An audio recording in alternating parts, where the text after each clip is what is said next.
ஆனால் ஒன்றை மட்டும் கூறிக்கொள்ள ஆசைப்படுகிறேன்.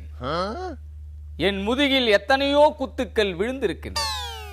விழுந்த குத்துக்கள் அத்தனையும் என் சொத்து கணக்கில் வரவு வைத்திருப்பதால் தான் எத்தனை குத்துப்பட்டாலும் கெத்தாக நின்று கொண்டிருக்கிறேன்.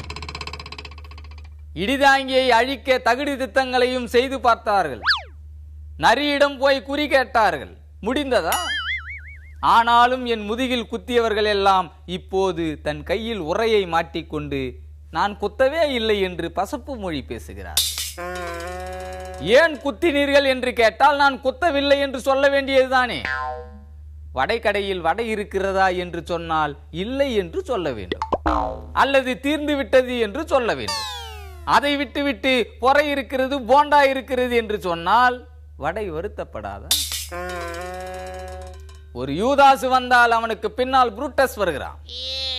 புரூட்டஸ் இரண்டாவது என்பதால் U2 புரூட்டஸ் என்று ஜூலியஸ் சீசர் அழைத்தார்.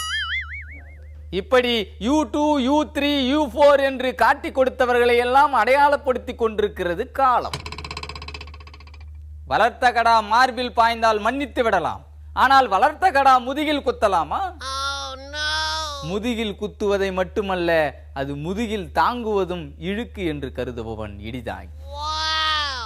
ஏனென்றால் எப்போதும் விழுப்புண்களை எல்லாம் மார்பிலேயே தாங்கி பழக்கப்பட்டவன் இடிதாங்கி. என் அருமை இளவல் அல்லக்கையை எடுத்துக்கொண்டால் அவன் ஒருபோதும் என் முதுகில் குத்த மாட்டான் என்று உறுதியாக நம்புகிறேன். அப்படி அவன் குத்துவதாக இருந்தால் கூட என் மார்பில் தான் குத்துவான். ஏனென்றால் அவன் நான் வளர்த்த கடா. புறமுதுகில் குத்தப்பட்டால் அது வீரனுக்கு அழகல்ல. அதனால் தான் என்னை யாராவது இனியும் முதுகில் குத்திவிடக் கூடாது என்பதற்காக ஓடோடி கொண்டிருக்கிறேன்.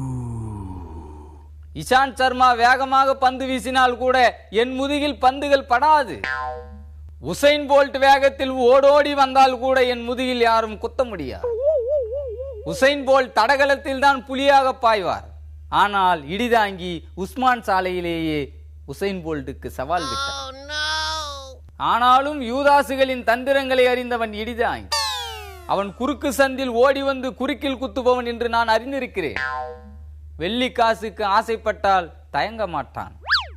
யூதாஸின் அடிவொற்றிகள் ஆட்காட்டி விரலை நீட்டுகிறார்கள் என்று சொன்னால் அரசு தொட்டிலே தங்க தட்டினிலே கறிக்குழம்பு ஒழுங்கு செய்யப்பட்டிருக்கிறது என்று பொருள் கொள்ள வேண்டும். இதை நான் சொல்லவில்லை, என் அல்லக்கை சொல்லவில்லை, உலகம் சொல்லுகிறது. ஆனால் காலம் எப்போதும் காட்டி கொடுத்தவன் மீது கருணை காட்டாது என்ற உண்மையை சுட்டிக்காட்டி எச்சரித்து விடைபெறுகிறேன். நன்றி, வணக்கம்.